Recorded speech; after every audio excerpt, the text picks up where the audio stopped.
बहुत समय पहले की बात है। हिमालय की तलहटी में एक शांत और सुंदर गांव बसा था। उसका नाम था शांतपुर। वहां के लोग सरल जीवन जीते थे और प्रकृति के साथ गहरा रिश्ता रखते थे। उसी गांव में एक रहस्यमयी सफेद घोड़ा रहता था, जिसे लोग अजगर घोड़ा कहते थे।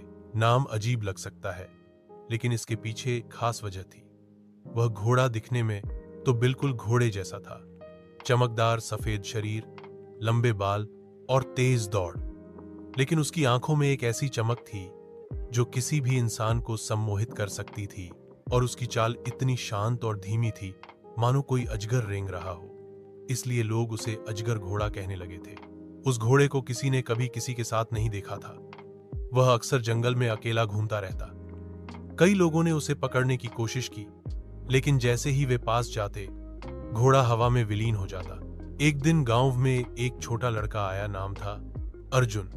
वह अनाथ था और सच्चे दिल का था। उसे जानवरों से बहुत लगाव था। एक रात अर्जुन जंगल में टहल रहा था जब उसने सफेद अजगर घोड़े को देखा। लेकिन वह डरने की बजाय मुस्कुराया और बोला, तुम बहुत सुंदर हो, क्या मैं तुम्हारे पास आ सकता हूं? घोड़ा चुपचाप उसे देखने लगा। अर्जुन ने धीरे से हाथ बढ़ाया। आश्चर्य की बात थी, घोड़ा दूर नहीं भागा, बल्कि उसके पास आकर अपना सिर उसके कंधे पर रख दिया। उसी पल जंगल में एक तेज रोशनी फैली और घोड़े की आवाज सुनाई दी, अर्जुन, तुम पहले इंसान हो जिसने मुझे बिना डर के अपनाया। मैं एक श्रापित राजकुमार हूं, जिसे 100 वर्षों से इस रूप में कैद किया गया है।